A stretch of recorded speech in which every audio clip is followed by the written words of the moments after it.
2주 안에도 혈당이 정말 거의 정상 수치로 많이 떨어진 분도 계시고, 한 달을 했는데 4kg, 5kg가 빠진 분도 계시고, 굉장히 빡빡하게 실천을 완벽하게 못했는데도 6개월 정도 지나니 혈당, 혈압, 콜레스테롤 수치가 병원에서 검사했을 때 다 정상이 됐다라고, 역시 우리 몸은 어떻게 또 건강한 식단을 하느냐에 따라서 또 달라질 수 있다라는 굉장한 희망과 가능성을 보여주는 거죠.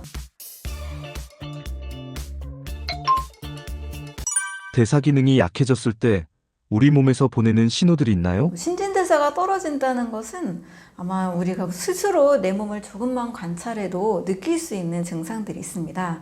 요즘 대사증후군이라고 해서 고혈압, 고지혈증, 당뇨, 이상지질혈증, 뱃살이 찌고 대사증후군을 많이 알고 계시잖아요.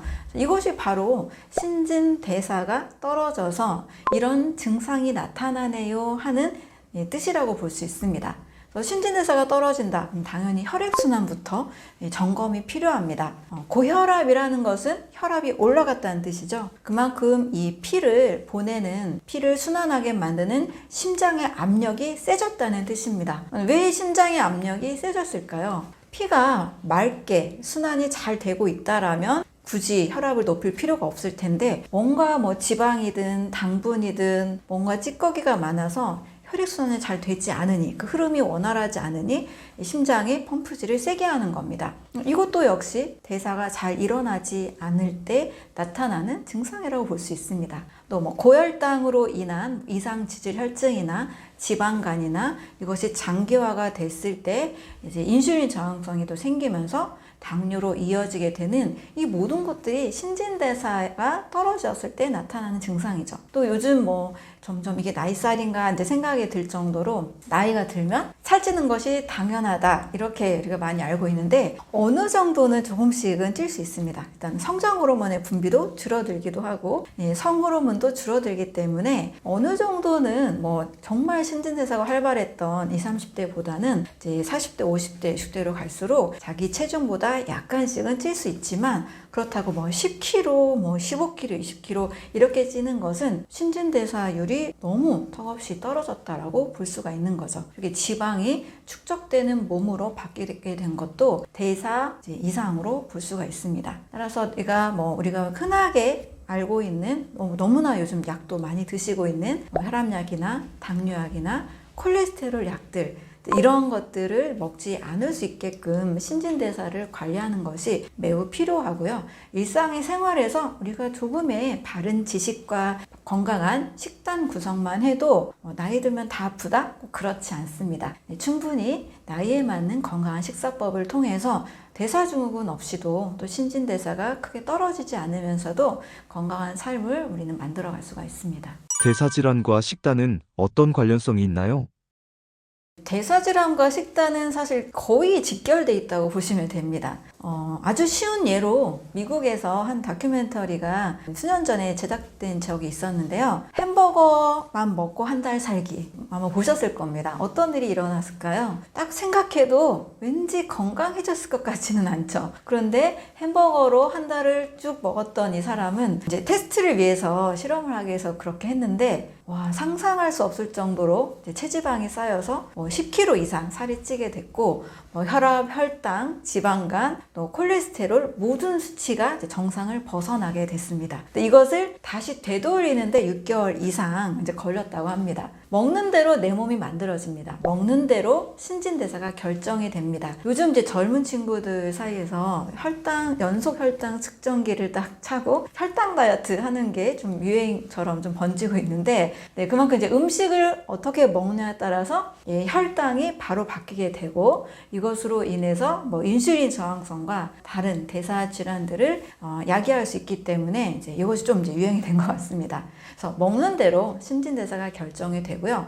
먹는 대로 내 몸이 만들어지게 됩니다. 그래서 가공식품 위주 또는 지나친 가열식 위주로 하게 될 때는 우리 몸에 반드시 필요한 여러 영양소와 효소들이 공급받지 못하게 됩니다. 세포가 당연히 필요로 하는 영양소가 있는데요. 이게 부족하다 보니 세포들, 또 조직들, 신진대사가 제대로 작동이 되지 않습니다. 그래서 먹는 대로 신진대사가 결정이 되고 먹는 대로 내 몸이 만들어집니다. 반대로 이제 연구소를 통해서 건강한 식단을 안내받고 또 뭐 영양이나 해독요법을 안내받은 분들은 너무나 놀랍게도 2주 안에도 혈당이 정말 거의 정상 수치로 많이 떨어진 분도 계시고, 한 달을 했는데 4kg, 5kg가 빠진 분도 계시고, 굉장히 빡빡하게 실천을 완벽하게 못했는데도 6개월 정도 지나니 혈당, 혈압, 콜레스테롤 수치가 병원에서 검사했을 때 다 정상이 됐다라고 굉장히 기뻐하면서 소식을 전해주신 분도 계십니다. 역시 우리 몸은 어떻게 또 건강한 식단을 하느냐에 따라서 또 달라질 수 있다라는 굉장한 희망과 가능성을 보여주는 거죠. 그래서 식단과 대사는 바로 직결이 되어 있다라고 생각하시면 되겠습니다.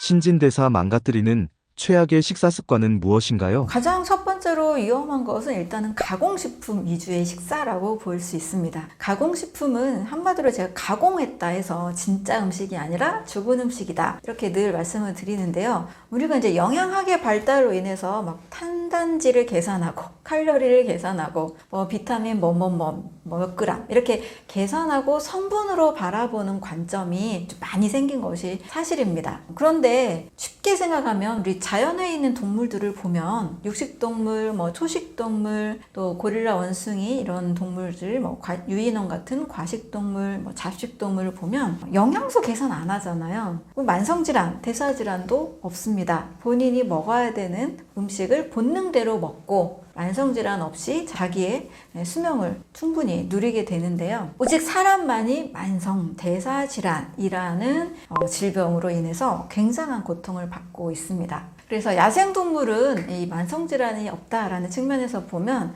일단 가공식품을 먹지 않잖아요. 우리는 가공식품을 먹으면서도 칼로리 따지고 영양소 성분을 따지는데 그런 거 따지지 않는 동물들을 통해서 굉장한 좀 인사이트를 발견하셨으면 좋겠습니다. 그래서 첫 번째로 우리 신진대사를 망가뜨리는 것은 영양소가 결핍된 또 혹은 아예 없는 죽은 음식, 가공식품이라고 볼 수 있습니다. 두 번째로는 과식하는 습관이라고 볼 수 있습니다. 또 이 과식을 뷔페식처럼 다양한 음식을 너무 동시에 많이 먹는 습관, 아주 가장 좋지 않은 습관이라고 할 수가 있죠. 일단 과식을 하게 되면 우리 몸이 진짜 소화시키느라고 다들 힘든 경험 해보셨잖아요. 건강해지려고 골고루 많이 먹어라 라는 우리 말을 많이 하기도 하고 많이 듣기도 하면서 살았는데, 골고루 동시에 많이 먹어서 속이 불편하고 가스가 차고 소화가 안 돼서 굉장히 이제 몸이 무겁고 불편한 경험들을 우리는 해봤습니다. 그래서 동시에 여러 가지 음식을 많이 먹는 것은 결코 우리 몸이 원하지 않는다. 자연의 동물들을 보면 동시에 그렇게 다양한 음식을 많이 먹지 않습니다. 거의 원푸드를 먹잖아요. 한 번에 그냥 한 종류를 먹고 그 다음에 또 다른 종류를 바꿔가서 먹더라도 동시에 많이 먹진 않습니다. 과식 습관, 골고루 동시에 너무 많이 먹는 습관은 이 소화 에너지가 60%를 사용하기 때문에 이 소화시키는 데 굉장한 문제를 일으킵니다. 소화시키면서 발생하는 대사 찌꺼기, 대사 독소라고 제가 만들어 봤는데요. 이 대사 독소가 너무 많이 생겨나면서 오히려 몸에서 영양소가 잘 흡수되지 않고 독소, 찌꺼기가 많은 몸, 장기적으로 보면 소화기관도 지치게 되고 효소도 낭비하게 되고 독소도 많이 생겨서 염증을 일으킬 수 있는 몸이 됩니다. 세 번째로는 신선한 음식을 너무 먹지 않고 날 것을 너무 먹지 않고 늘 가열 조리식만 먹는 습관입니다. 신선한 음식 하면 일단은 과일, 채소 많이 떠오르죠. 이렇게 자연 그대로의 음식을 하루에 정말 최소 한 끼, 500g, 700g까지 이 정도 드시면 하루에 2끼를 가열 조리식을 하더라도 몸이 그렇게까지 나빠지지는 않습니다. 근데 삼시세끼 모두 다 가열된 음식, 조리된 음식을 늘 먹게 되면 우리 몸이 필요로 하는 영양소가 결핍됩니다. 나는 한식으로 나쁜 음식 하나도 먹지 않고 정말 건강하게, 우리나라 한식도 좋은 이미지잖아요. 한식을 꾸준히 3-4끼 먹었는데 왜 나는 대사질환이 생겼을까요? 대사증후군이 왜 생겼을까? 이런 분들이 의외로 많습니다. 그 이유는 가열 조리식만으로는 우리 몸에 꼭 필요한 영양소를 공급받지 못합니다. 그래서 하루에 한 끼 정도는 신선한 음식, 살아있는 음식 또는 식사 중에 한 접시 정도는 신선한 채소나 식전에 과일 섭취를 하시게 되면 또 상당히 많은 좋은 효과들을 경험을 하게 됩니다.